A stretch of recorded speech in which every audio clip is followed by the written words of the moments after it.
We're going to rank the rookie wide receivers from the NFL draft for Dynasty Fantasy Football. We're ranking wide receivers from rounds 1 through 7 plus some UDFAs. That way, you get a boatload of wide receivers to look at, some flyers, some studs, everybody in between. But right now, you need to click that subscribe button because we're ranking the running backs soon. We already did some rankings on the running backs and wide receivers, but this is the full list, the full cast of characters. And then we're running mock drafts every single day on the channel. You need to know what the market is saying about these players. It's going to be found right here. But this is the tier maker, how we're going to be ranking these wide receivers. And to my left, you see the categories here. It's a little bit different. Usually you see A, B, C, D, E, F, G. But we're starting off with studs. Then we got them juicy wide receivers getting drafted in the first round. We got some upside first rounders. We got those draft capital dandies, those wide receivers who got first round draft capital, early second round draft capital. That's going to hold value for a bit until we figure out what to do with them with their production. Mids with buzz, so mid rounders with a good name cachet. Flyers I like, and just flyers. Flyers are flyers. That being said, we'll get more into the tiers as we talk about the players. You'll see how they fit with the categories. But we got to start ranking these players. And we're going to start from the top to bottom here because we have a huge list. Almost 50 wide receivers here. Marvin Harrison Jr. and Malik Nabers. Stud wide receivers. They're generational prospects. Draft whichever one you like the most. Marvin Harrison Jr. going to the Arizona Cardinals is a fantastic landing spot. We got a good quarterback there. You're going to be getting a lot of opportunities, probably a 25 to 30% target share. Should be the alpha there, or is projected to be the alpha there for the next decade. Malik Nabers, same thing with the Giants. A lot of people are speculating about the quarterback situation. Danny Dimes likes to throw the ball deep downfield. He's got an alpha wide receiver. He's been playing with a lot of mismatched wide receivers who've been off and on with injuries for the last few years now. Now you got an alpha wide receiver with a lot of upside here. Let's see if he can hit in New York, but I think he's got some upside there. And if Danny Dimes don't hit, they're bringing in another quarterback. Going back to the tier maker here, now we got the juice to squeeze. Juicy wide receivers, and nobody has more juice than Rome Odunze. Big time wide receiver prospect that we were watching at Pac-12 After Dark at like midnight on Saturday night. Just blowing up the scoreboard, blowing up the field, scorching Pac-12 defenses. A fun wide receiver prospect to watch, a top-tier prospect. If this was last year's class, easily the best wide receiver off the board, the first one off the board. Any other class, first wide receiver off the board, but we have generational wide receivers. Him being paired with Caleb Williams, I don't care about it too much. I'm also not going to compare him to Jackson Smith and Jigba. I think that's an ignorant thing to do. One, Jackson Smith and Jigba is too early in his career. We still got a lot of time. And Rome Odunze is a totally different player. Totally different situation too, because we got a rookie quarterback here that's considered elite, considered that is projected to be. There's just a lot of variables on both of these guys. I would not do those comparisons, but looking at him as a prospect, big time prospect with a lot of upside. But going on to our next wide receiver here, Xavier Worthy. Upside for days, but I'm seeing him go in drafts right now. And he is in the juice. He's got the juice. He's got that O.J. Simpson juice because he is being killer in mock drafts right now. He's getting drafted over Rome Odunze. He sure is in a lot of drafts. I've covered one, I think, on the channel. I think I just uploaded that. He went ahead of him in that draft. I'm seeing him go ahead of him in a lot of mock drafts. I'm constantly looking at mock drafts, looking to see where these players are going. Xavier Worthy's being valued ahead of Rome Odunze, and it's a big debate between the two players right now. What I think about this, if you need the production now, if you need the guarantees, or feel like there's more of a guarantee, it's not a guarantee that he'll be productive right out of the gate. But if you like the system, you like the Chiefs, you like Patrick Mahomes, and you're in on his production profile and skill set prior to the draft, if you're jumping in just because of the situation, then you need to get out of here and probably just roll with Rome Odunze. But if you were in on the profile before the draft, I was, and I said he was ranked like around here-ish. The tiers were different, and I said he had the potential to move up a bit. if he goes in the grand situation. Odds of him moving down is not too great. I think the market jumped the shark a little bit. Rome Odunze is the better wide receiver. It's just that Chiefs privilege. He's going to hold value, even if he doesn't fire during his rookie season.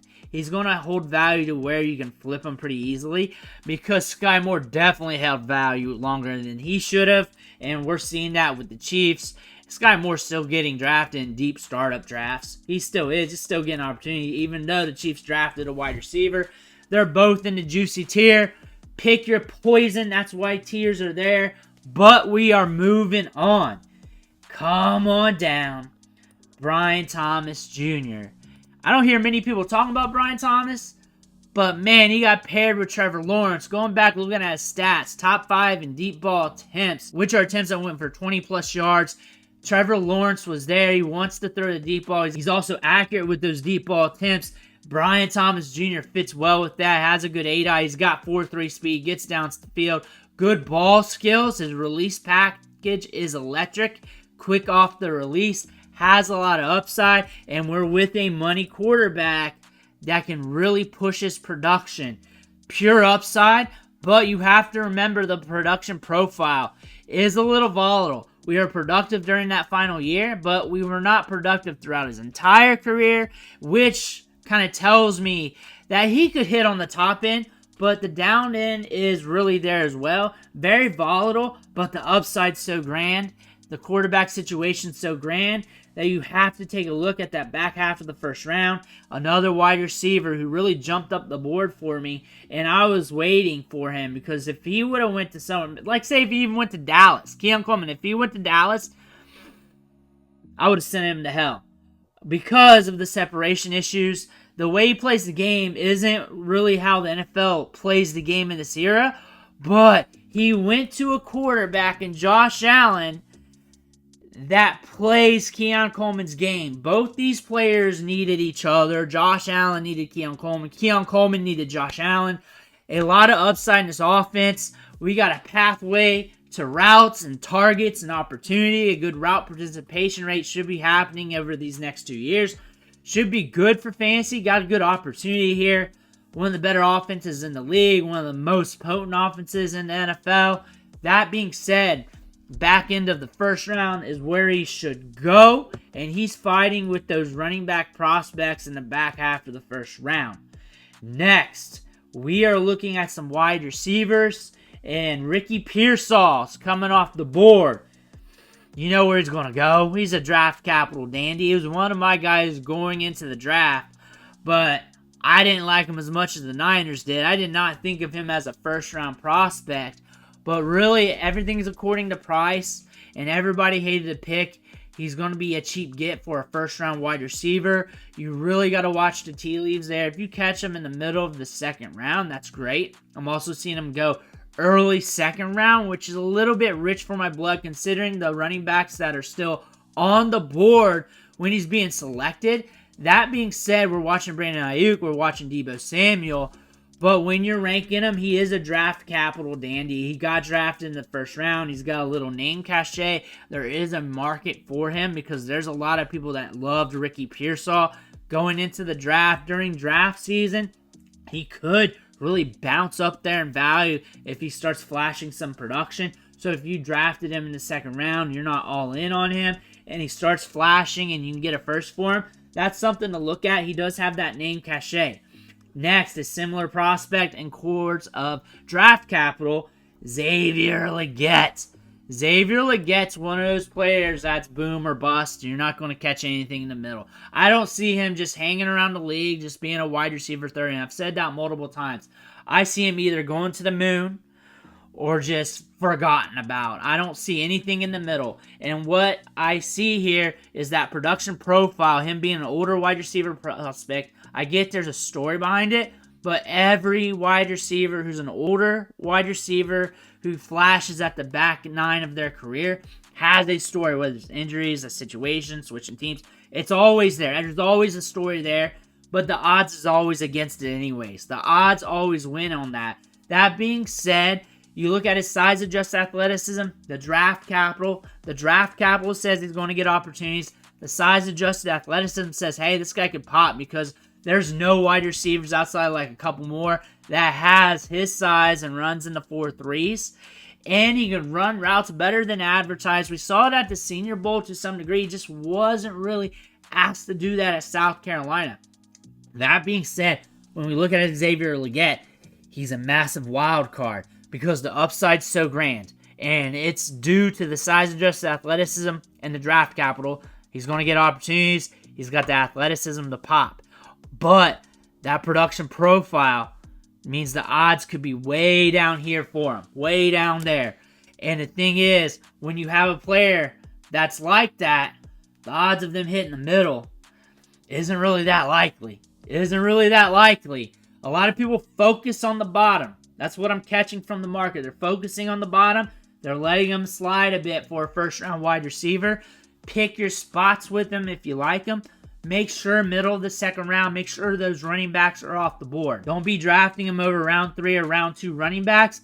Make sure those guys are off the board before you make that selection. Those top-end round 4 running backs that you like, get those over him if you like them. Those backup running backs, if you like them over him, then go ahead and do so. There is some upside here. It's pretty grand. It's pretty grand. I do not want to hate on him due to the downside. You just got to understand, volatile wide receiver prospects do volatile things, and you just got to account for that. And you're going to swing for the fence and hit once every 10 years, and it's going to be massive. And then a lot of those times you're going to miss, but that's just part of it. Another draft capital dandy here, Ladd McConkey. Weird situation here with the Chargers because we do not know what the passing volume is going to look like, but we got a pathway to opportunity here, which is great. If Quentin Johnston steals his lunch, then that is a sad thing. But Ladd McConkey is going to an opportunity where he could see targets. Maybe 100 targets off the rip as a rookie. Possibly.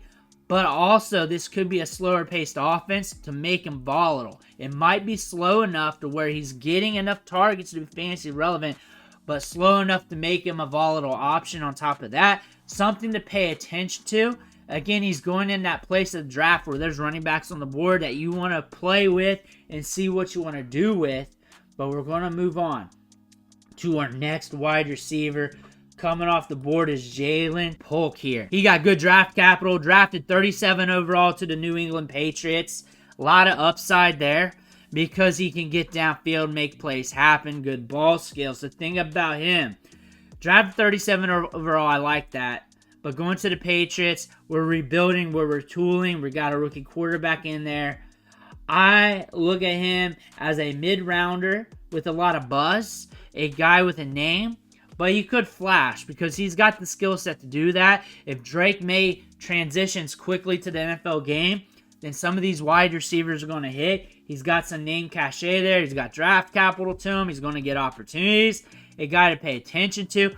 Definitely drafting him after all the running backs that I like, even the ones that I like who are backups. That being said, look at the backup running backs that you like, draft those, then start looking at these wide receivers who are somewhat in dicey situations that are good because we got so many good wide receivers. Next, we are looking at A.D. Mitchell. A.D. Mitchell is a very interesting wide receiver prospect because I can say he's an upside guy because you're getting paired with AR-15 who slings rockets. You're going to be running a lot of deep routes. Michael Pittman's going to get the short to intermediate.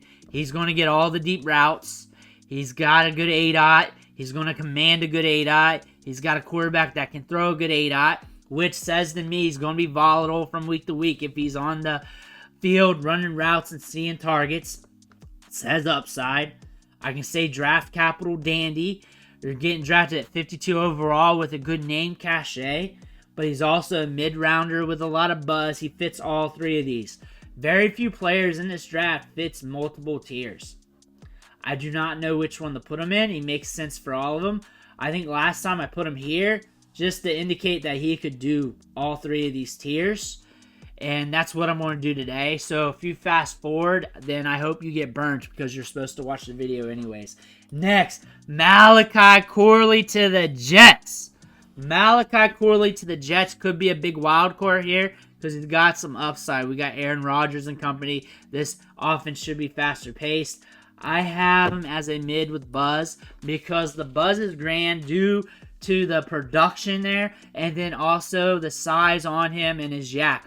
But he is also a G5 prospect. Garrett Wilson's there. Breece Hall is going to be leading a quad of running backs there that is deeply talented. There's not a lot of touches to go around, but there's still upside to where you may want to burn some picks on him depending on how many leagues you're in, where you're looking at. But also a guy in his territory is Roman Wilson. Roman Wilson looks like a Steeler. He looks like a Pittsburgh Steeler because he's a lunch pail guy, a very nuanced wide receiver. He went to the 3rd round, but don't get it twisted too. All these teams were looking at the 3rd and 4th round for wide receivers because they knew talent was going to be there, and it's deep at offensive line. We got some cornerbacks. Cornerbacks flew off the board in the 2nd round, really pushed some guys back. We had some weird stuff happen in the 1st round that pushed some guys back.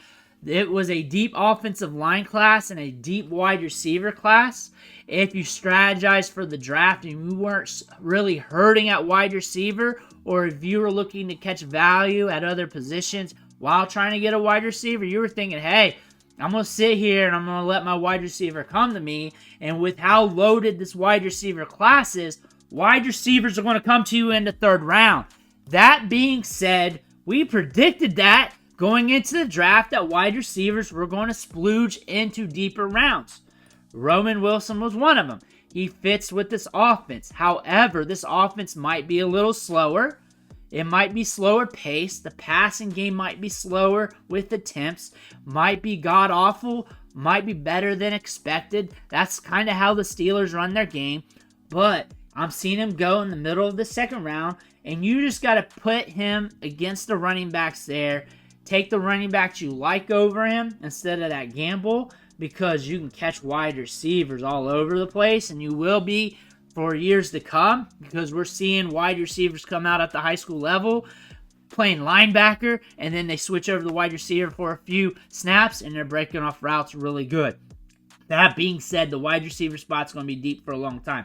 Roman Wilson's a good wide receiver that could be a sneaky hitter for us. Another mid with name cachet that will be buzzing throughout the draft process here while we're drafting our rookie drafts. Troy Franklin. Troy Franklin is a conundrum for a lot of people because he fell to the 4th round. I'm not surprised that a wide receiver that's a big name fell to the 4th round in this year's draft. Not surprised. Did not move me at all. Did not get shook. Just adjust accordingly here. He should go in the back half of the 2nd round, early 3rd round. That's where he should be appropriately valued. The quarterback situation here is not great. The front office with this team is not great right now. They are retooling, transition. They are doing something there in Denver. They're doing something there, and I don't know if we're going to like it, but he does have a pathway to opportunity. He is going to have a chance to prove himself there. He's probably going to have a better chance to prove himself than some of the guys drafted ahead of him. That's why we look at the 2nd and 3rd rounders, those guys with like top 60 draft capital, because they're going to spots or they're getting drafted at a point where it's an indicator that they're going to get an opportunity to prove themselves. Troy Franklin's going to get an opportunity to prove himself, and that's all I really care about. If they get that opportunity, he's going to get that opportunity. But he's still a mid-rounder. That's a name. If he starts to hit, you're not feeling it, you think he's going to be just an ho-hum fantasy asset, you can flip. That name is valuable. That name's got some money attached to it. But make sure those running backs are gone. Next, Javon Baker. Pretty much the same thing. Talent perspective with these two guys. They are different assets, different players. The Patriots did well in the draft at wide receiver. They got their big play, deep ball wide receiver. Javon Baker is a guy who's very assertive at the catch point, very assertive breaking off his routes. Drake May's got some wide receivers to develop with. That's a good thing to see. And he's a 3rd rounder in rookie drafts. Really, he's a flyer, but he's got a lot of name cachet to the point that you could flip him for a lot more than a 3rd if he starts to hit a little bit, if he starts to simmer. Another name with some cachet here that we're looking at is Jermaine Burton. I would not call him a draft capital dandy. I wouldn't put him ahead of these guys. But looking at Jermaine Burton, I think I'm going to move him up around this area because where I'm seeing him go in drafts, he's going middle of the second round. He's getting pushed to where these guys are going. And you're betting on the Bengals here, the offense, him climbing the depth chart. What I like about his skill set, he's got speed to burn. He can get downfield, quick release package. I do want him to get stronger at the catch point, but you got Joe Burrow and company. He does not have to be the alpha there. You got Jamar Chase on the other side, making things easier for him. He could be a splash play wide receiver, could be a big volatile wide receiver in your lineup that you can use in fantasy. That being said, when I think about him with all these guys, he's got as much upside as any of them. He just has to develop a little bit more and climb that depth chart. That's the biggest question. But T. Higgins wants out. That could be a spot. May not. But the wide receiver 3 there has proven to be valuable to a certain extent in fantasy. So as long as he can climb up to that part of the depth chart, he could be fine. Could be okay, especially where you're drafting him at in the middle of the second round of rookie drafts. I don't see him going too much cheaper. Also, again, like I said with everybody else here, you want to look at the running backs there in the second round when you make that selection.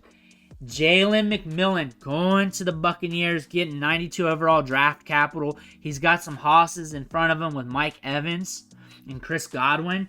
I like him as a flyer. He's being drafted as a flyer. There's some leagues where he jumps up to the second round, but I like him more as a flyer, third rounder or later, a guy that I'm throwing some picks on. I will throw some picks on him because I do like his ability to break off routes. Jamari Thrash going to the Browns. I like him a lot. I like his skill set. I like him as a late round pick in rookie drafts. However, later in those rounds, I'm drafting running backs. I am drafting running backs, and I'm going galore on those. When I do the overall rankings, I'll have those up here soon. Probably tomorrow or the next day, because that's going to be a huge-ass tier list. That's going to be about 100 players. Maybe 80 or something like that. I don't know. That's going to be a lot of players. You're going to catch me pushing some running backs that are very mid ahead of him, because he's still a mid-wide receiver. I do like some of his skill set. I think Amari Cooper and company is going to own too much target share to really buoy his fantasy production.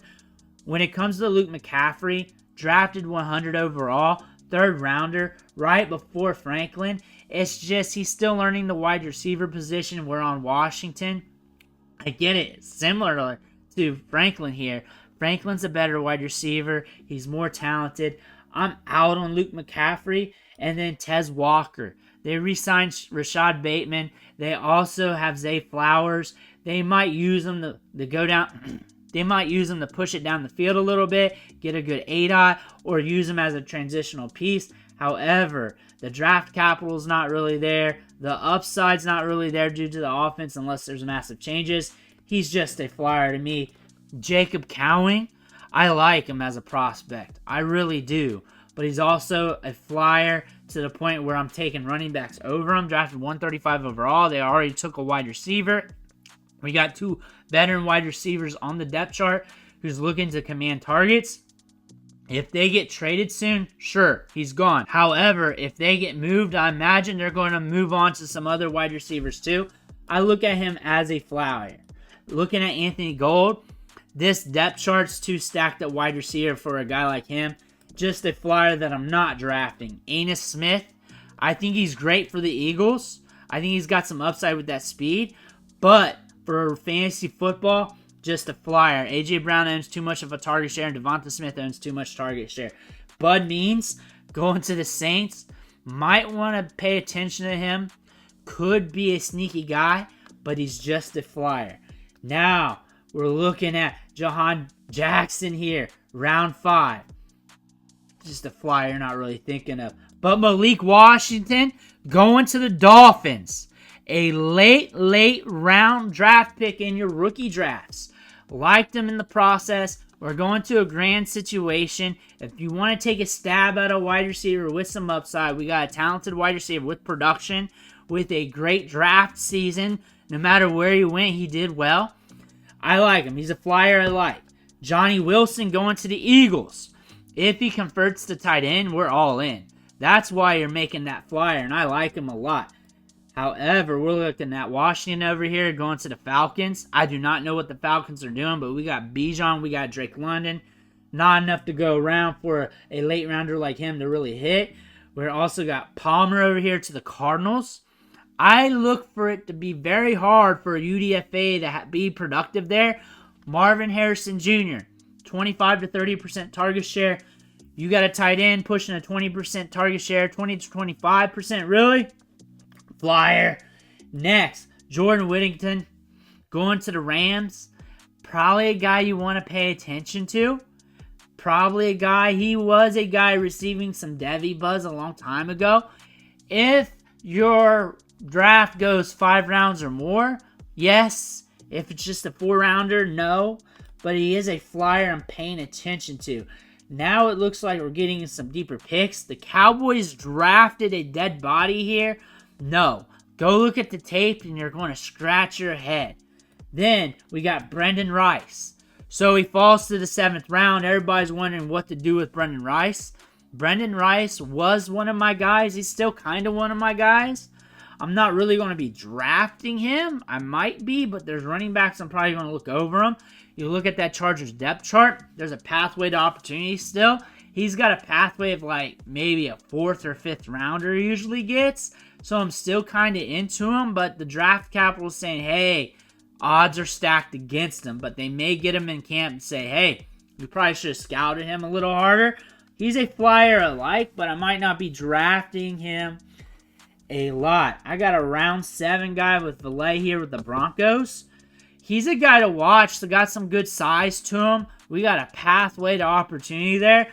I'm not drafting him, but maybe a UDFA down the line in your league if he starts doing something in camp. So in a few months, Taj Washington can separate downfield. He's with the Dolphins. Another late rounder you may want to pay attention to. We got a grand situation here. We can scoot downfield. We can break off routes very good. So he's a flyer I like.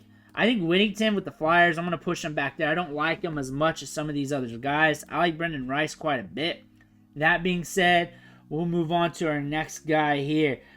Cornelius Johnson going to the Chargers. Harbaugh gets his guy. He might get more opportunities than what we realize. This depth chart at wide receiver is kind of open. I'm paying attention to him among all the Flyer wide receivers. Now we're looking at some UDFAs here. Xavier Johnson going to the Bills. And the wide receiver depth chart there is nuts. He could, if he splashes in camp, move up a bit. Maybe be a wide receiver 4 or something like that. And in that offense, if you're running routes deep downfield, you could be something. But he's still like a just your basic ass flyer. But I like him over these guys. Like him over him. I like him probably around there. Probably there. Now we're looking at Lincoln Victor here. The little Lincoln log here. We got some size. We're going to the Broncos. Very similar situation here. Just going to a depth chart where you could climb it. And there's a pathway. The odds are against you, but still. Now we're looking at MRJ. A wide receiver prospect that was overrated going into the draft cycle. I have him as just a flyer with Washington.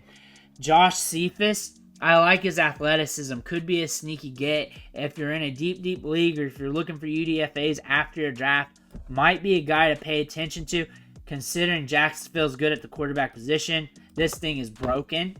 Let me get this fixed up right there. Right there's where he belongs. I like his size and just athleticism. UDFA again, odds are stacked against him. But if you're in this flyer tier, odds are kind of stacked against you. Jalen McMillan, the odds are a little better. Thrash, the odds a little better. Malik Washington, the odds a little better. But now when you get down to the back half of that, or back 3/4, not so great. Lawrence Keys, Bills wide receiver, UDFA, going to a depth chart where you could climb it. Xavier Weaver. Thing about him, he transferred to Colorado, produced like that. I don't look at him as a good wide receiver prospect. You can climb the depth chart in Arizona. If you hit at Arizona, I don't think you're going to be a grand wide receiver asset anyways. That being said, just a flyer, and we've ranked about 50 wide receivers here, maybe more, maybe less. I got to count. I'm probably not going to count because then I'm giving these UDFA wide receivers more opportunity, more looks than what their coaches are going to give them. But that being said, those are the wide receiver rankings for right now. We will re-rank these guys probably in a few days later this week, just in case any of my feelings change. Just in case. But those are the rankings. Let me know what you think in the comments below. Make sure to hit that subscribe button on the way out. I want to thank you for watching. Catch you on the next video.